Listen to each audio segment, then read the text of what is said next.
ഒരു വിദ്യാർത്ഥി നല്ലൊരു വിദ്യാർത്ഥിയായി പരീക്ഷയ്ക്ക് പഠിച്ച് പാസ്സാകണം, നല്ല മാർക്ക് വാങ്ങിക്കണമെങ്കിൽ ഈ 5 ആറുകൾ ആ കുട്ടിയുടെ മനസ്സിൽ എപ്പോഴും ഉണ്ടാവണം.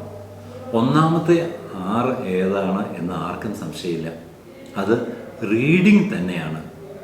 രണ്ടാമത്തെ 6 എന്ന് വിളിക്കുന്നത് റിസൈറ്റിംഗ്, 3 റിമെമ്പറിങ്, റീകോളിങ്. ഇങ്ങനെ 5 ആറുകൾ നമ്മുടെ മനസ്സിൽ എപ്പോഴും ഉണ്ടാകണം. അതിൽ ഒന്നാമത്തെ 6 റീഡിങ്.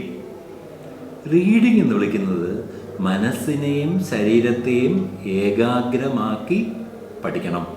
അപ്പോൾ പഠിക്കാൻ തുടങ്ങുമ്പോൾ, വായിക്കുമ്പോൾ മറ്റു കാര്യങ്ങളെപ്പറ്റി ഒന്നും ചിന്തിക്കാൻ പാടില്ല. അരമണിക്കൂറായിരിക്കും ചിലപ്പോൾ ഒറ്റ സ്ട്രെച്ച് നമ്മളിന്ന് പഠിക്കുന്നത്. ഈ സമയത്ത് മനസ്സിനെ ഏകാഗ്രമാക്കി പഠിക്കാൻ വേണ്ടി, വായിക്കാൻ വേണ്ടി നമ്മൾ പ്രത്യേകം ശ്രദ്ധിക്കണം. രണ്ടാമത് ഈ റീഡിങ്ങുമായിട്ട് ബന്ധപ്പെട്ട് നമ്മൾ മനസ്സിൽ ഓർമ്മ വയ്ക്കാനുള്ളത് അണ്ടർലൈൻ ഇമ്പോർട്ടൻറ്റ് പോയിന്റ്. ഇങ്ങനെ വായിച്ചുകൊണ്ടിരിക്കുമ്പോൾ നോട്ട്സ് ആണെങ്കിലും പുസ്തകമാണെങ്കിലും പ്രധാനപ്പെട്ട പോയിന്റുകൾ വരും. ഈ പ്രധാനപ്പെട്ട പോയിന്റുകളെല്ലാം അണ്ടർലൈൻ ചെയ്ത് സൂക്ഷിക്കണം. ഈ അണ്ടർലൈൻ ചെയ്യുന്നത് പല കളറിലുള്ള അണ്ടർലൈൻ ചെയ്യുകയാണെങ്കിൽ തലച്ചോറിന് പല മേഖലയിൽ പതിയും. കുറച്ച് കഴിയുമ്പം ഈ വായിക്കുന്ന സാധനങ്ങൾ അതേപടി പിന്നീട് പറയാം മൈൻഡ് മാപ്പിംഗ് പോലെ നമ്മുടെ മനസ്സിലേക്ക് കയറി വരുന്നതിന് വേണ്ടി ഇടവരുത്തും. റീഡിങ്ങുമായിട്ട് ബന്ധപ്പെട്ട് ഓർത്തിരിക്കാനുള്ള അടുത്ത പോയിന്റ് എന്ന് വിളിക്കുന്നത് നോട്ട്സുകൾ എഴുതണം. വായിച്ചുകൊണ്ടിരിക്കുമ്പോൾ തന്നെ അതിൻ്റെ കീ പോയിന്റുകൾ നമ്മൾ നോട്ട്സുകളാക്കി തയ്യാറാക്കണം. ഷോർട്ട് നോട്ട് ആക്കി മാത്രം മതി. ചെറിയ ചെറിയ പേജുകളിൽ എഴുതി സൂക്ഷിച്ചാൽ അത് പരീക്ഷാ ഹോളിലേക്ക് നമുക്ക് കയറുമ്പം വലിയൊരു എളുപ്പത്തിന് നമുക്ക് കാരണമാകും. ഇനി ഞാൻ നേരത്തെ സൂചിപ്പിച്ചതുപോലെ തന്നെ വായിച്ചുകൊണ്ടിരിക്കുമ്പം അണ്ടർലൈൻ ചെയ്യുന്ന പോലെ തന്നെ നോട്ട്സ് എഴുതുമ്പോഴും പല കളറുള്ള മഷിയുള്ള പെന്നുപയോഗിച്ച് എഴുതുന്നത് വളരെ നല്ലതായിരിക്കും. അണ്ടർലൈൻ ചെയ്യുന്നതും വളരെ നല്ലതായിരിക്കും. കോൺസെൻട്രേഷൻ വേണം എന്ന് പറയുന്നതിനകത്ത് അതിശയോക്തിയില്ല. നല്ല സൂക്ഷ്മ ദൃഷ്ടിയോടുകൂടി അരമണിക്കൂർ സ്ട്രെച്ചിൽ നിന്ന് പഠിക്കുക. അരമണിക്കൂർ കഴിയുമ്പോൾ നമുക്ക് വേണം എഴുന്നേറ്റ് നടക്കാം. അപ്പം പഠിക്കാനിരിക്കുമ്പം നല്ല കോൺസെൻട്രേഷൻ വേണം എന്ന് നമ്മൾ ജനിച്ച കാലം അത് കേൾക്കുന്നതാണ്. ആ കോൺസെൻട്രേഷൻ നമുക്ക് അത്യാവശ്യമാണ്.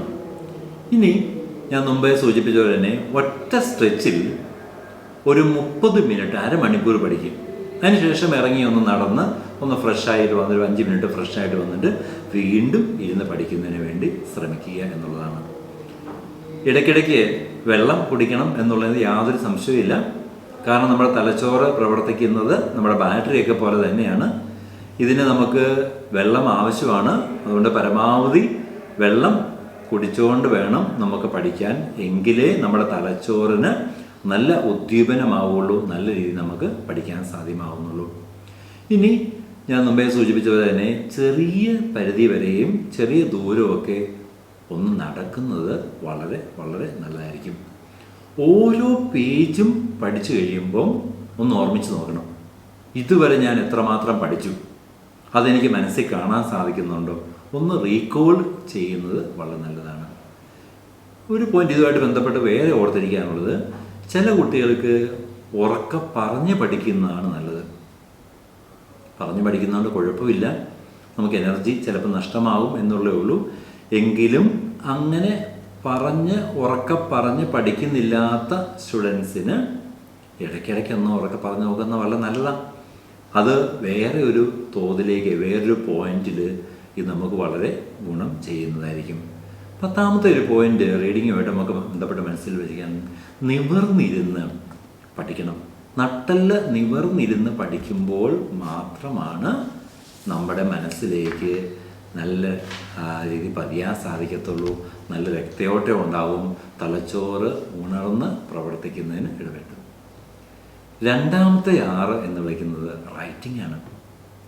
നമ്മൾ സ്കൂളിൽ പഠിക്കുന്ന കാലം മുതൽ കേട്ടിട്ടുണ്ട്, 10 പ്രാവശ്യം വായിക്കുന്നതും 1 പ്രാവശ്യം എഴുതുന്നതും ഒരുപോലെയാണെന്ന്. എഴുതി പഠിക്കണം. പ്രിയ വിദ്യാർത്ഥികളെ, നിങ്ങൾ എഴുതി പഠിക്കാൻ തയ്യാറാകുമ്പോൾ ഇതിന് വളരെ ഫാസ്റ്റ് റീച്ചിങ് ആയിട്ടുള്ള ഇമ്പാക്റ്റ് ഉണ്ട്. മനസ്സിലിത് ആഴത്തിൽ പതിയുന്നതിന് ഇടവരുത്തും. എഴുതുമ്പം നമുക്ക് എഴുതാനുള്ള സ്പീഡ് കൂടി വർദ്ധിക്കും എന്ന കാര്യം ഓർമ്മയിൽ സൂക്ഷിക്കേണ്ടതാണ്. രണ്ടാമത്തെ കാര്യം, പോയിന്റുകൾ നോട്ട് ചെയ്യണം. എസ്സേ ഒക്കെ അതിൻ്റെ പോയിന്റുകൾ എഴുതി പഠിക്കണം. ഈ പോയിന്റുകൾ ചേർത്ത് ഫോർമുല വേർഡുകളും നമുക്കുണ്ടാക്കാം. അപ്പോൾ തിയറിയൊക്കെ പഠിക്കുകയാണെങ്കിൽ തിയറി മൊത്തം എസ്സേ ഒന്നും കാണാൻ പഠിക്കേണ്ട യാതൊരു ആവശ്യമില്ല. അതിൻ്റെ ഡെഫിനിഷൻ നമുക്ക് കാണാൻ പഠിച്ചു വയ്ക്കണം. ഒപ്പം അതിൻ്റെ പോയിന്റുകൾ നമുക്ക് എഴുതി സൂക്ഷിക്കണം. ഈ പോയിന്റുകളിലെ ഫസ്റ്റ് വേർഡ്സ്, ഫസ്റ്റ് ലെറ്റേഴ്സ് ചേർത്തിട്ട് ഫോർമുല വേർഡുകൾ ഉണ്ടാക്കണം. അപ്പോൾ നമുക്കൊരു ഫോർമുല പഠിച്ചു വെച്ചാൽ മതി. ആ ഫോർമുല കൊണ്ട് നമുക്കൊരു എസ്സേ കവർ ചെയ്യാം. ഷോർട്ട് ക്വസ്റ്റ്യൻസ് വന്നാലും നമുക്ക് കവർ ചെയ്യാൻ സാധിക്കും. അങ്ങനെ ഫോർമുലകൾ ഉപയോഗിക്കുന്നത് വളരെ വളരെ നല്ലതായിരിക്കും. അടുത്തെന്ന് വിളിക്കുന്നത് കൊട്ടേഷനുകളാണ്. കൊട്ടേഷൻസ് കാണാൻ പഠിച്ചെങ്കിൽ മാത്രമേ എസ്സേ ക്വസ്റ്റ്യൻസ് ചോദിക്കുമ്പോൾ കൊട്ടേഷൻ എഴുതണം എന്ന് നിർബന്ധമാണ്. ഡെഫിനിഷൻസാണ്. ഈ ഡെഫിനിഷൻസ് എഴുതി കഴിഞ്ഞാൽ ആ ഡെഫിനിഷനുകളിൽ നിന്ന് ആ എസ്സേക്ക് വേണ്ട മുഴുവൻ കാര്യങ്ങളുണ്ടാവും. അപ്പോൾ കൊട്ടേഷൻസ് കാണാതെ പഠിക്കുക. ഈ കൊട്ടേഷനുകളിൽ നിന്ന് ഉരുത്തിരിയുന്ന പ്രധാനപ്പെട്ട പോയിന്റുകൾ സാംശീകരിച്ചെടുത്തു കഴിഞ്ഞാൽ നമുക്ക് വളരെ വേഗം പഠിച്ച് മുന്നേറാൻ സാധ്യമാകും. ഏറ്റവും അവസാനം ഫോർമുലകളൊക്കെ ഉണ്ടാവുമെന്ന് ഞാൻ പറഞ്ഞു. ഈ ഫോർമുലകളെല്ലാം തന്നെ കാണാതെ തന്നെ പഠിക്കണം. കാണാതെ പഠിക്കുക മാത്രമല്ല, അത് എഴുതിയാണ് കാണാൻ പഠിക്കുന്നത്. എഴുതി ഫോർമുല കാണാൻ പഠിക്കുമ്പോൾ ഓട്ടോമാറ്റിക് നമ്മുടെ മനസ്സിലേക്ക് ഇംപ്രിൻ്റ് ചെയ്യപ്പെടും. മൂന്നാമത്തെ ആറെന്ന് വിളിക്കുന്നത് റിസൈറ്റിംഗ് ആണ്. റിസൈറ്റിംഗ് എന്ന് പറഞ്ഞാൽ എന്താണ്? പറയണം. പറയുന്നതിൽ എളുപ്പമാർക്കുണ്ട്. പഴയ കാലത്തൊക്കെ ബാത്റൂമിലൊക്കെ കുട്ടികൾ കയറിയിരുന്ന് പാട്ട് പാടും എന്ന് പറഞ്ഞ് കേട്ടിട്ടുണ്ട്. ഇത് അതിൻ്റെ ആവശ്യമില്ല. അമ്മമാർ രാവിലെ കുക്കിംഗ് ഒക്കെ നടത്തുമ്പോൾ അവിടെ പോയിരുന്ന് അമ്മയ്ക്ക് പറഞ്ഞു കൊടുത്താൽ മതി റിസൈറ്റിംഗ്. അമ്മ ചുമ്മാ മൂളിക്കോളും. അതേസമയം നമ്മുടെ മനസ്സിൻ്റെ ആഴങ്ങളിലേക്ക് ഇത് പതിയുന്നതിന് ഇടവരുത്തുകയും വേണം. ഇനി പുറത്തിറങ്ങി ആരോടൊന്നില്ല നമുക്ക് വേണമെങ്കിൽ സംസാരിക്കാം. ഇങ്ങനെ സംസാരിക്കുമ്പോൾ മരങ്ങളോടും പൂക്കളോടും ഒക്കെ വേണമെങ്കിൽ നമ്മൾ പഠിച്ച കാര്യങ്ങൾ സംസാരിക്കാം. നമുക്ക് പറയാനുള്ള കഴിവ് കൂടി, കമ്മ്യൂണിക്കേഷൻ സ്കില്ല് കൂടി വർദ്ധിക്കും എന്ന് ഉറപ്പാണ്. ഇനി ചെറിയ ദൂരം പറഞ്ഞുകൊണ്ട് നടക്കുന്നതും വളരെ നല്ലതാണ്. ആരും കളിയാക്കാതിരുന്നാൽ മതി. ചെറിയ ദൂരം പറഞ്ഞുകൊണ്ട് നടക്കുന്നതും നമുക്ക് നല്ല എനർജി ഉണ്ടാകും എന്ന് മാത്രമല്ല, മനസ്സിലേക്ക് ഇത് ആഴത്തിൽ പതിയുകയും ചെയ്യും. നാലാമത്തെ എന്ന് വിളിക്കുന്നത് റിമെമ്പറിങ്. ഇതൊരു ഇൻ്റലിജൻ്റ് ആക്റ്റാണ്. നമ്മൾ വായിച്ചു, എഴുതി, റിസൈറ്റ് ചെയ്തു, ഇടയ്ക്കിടയ്ക്കെല്ലാം നമ്മളിതിനെ ഒന്ന് ഇമാജിൻ ചെയ്യണം. ഇതിന് വേറെ വാക്കെന്ന് വിളിക്കുന്നത് മൈൻഡ് മാപ്പിംഗാണ്. നമ്മുടെ മനസ്സിലൂടെ നമുക്ക് പേജ് കാണാൻ പറ്റണം. ഇപ്പോൾ 82ാമത്തെ പേജിൽ ഒരു കാര്യം നമ്മൾ പഠിച്ചു വെച്ചിട്ടുണ്ടെങ്കിൽ കുറച്ച് നമുക്ക് 82ാമത്തെ പേജും അതിൻ്റെ ലൈനുകളും മനസ്സിൻ്റെ ആകക്കണ്ണുകളിൽ നമുക്ക് കാണാൻ സാധിക്കണം. അപ്പോഴാണ് യഥാർത്ഥത്തിൽ ഒരു വിദ്യാർത്ഥിയായ മാറുള്ള പഠനം നമ്മൾ പൂർത്തീകരിക്കത്തുള്ളൂ. അതിനാണ് ഇമാജിനേഷൻ, അല്ലെങ്കിൽ മറ്റൊരു വാക്കിൽ പറഞ്ഞാൽ അതിന് മൈൻഡ് മാപ്പിംഗ്. ഓരോ ചോദ്യങ്ങൾക്കും ഉത്തരം നമ്മുടെ മനസ്സിൽ പതിഞ്ഞിട്ടുണ്ടാവണം. അത് കാണാൻ പഠിക്കുന്ന രീതിയല്ലത്, മനസ്സിലേക്ക് പതിഞ്ഞു വരുന്നു. ഏതെങ്കിലുമൊക്കെ ലെറ്റേഴ്സ് വിട്ടുപോയാലും നമുക്കത് പതിഞ്ഞ് ഉണ്ടാവും.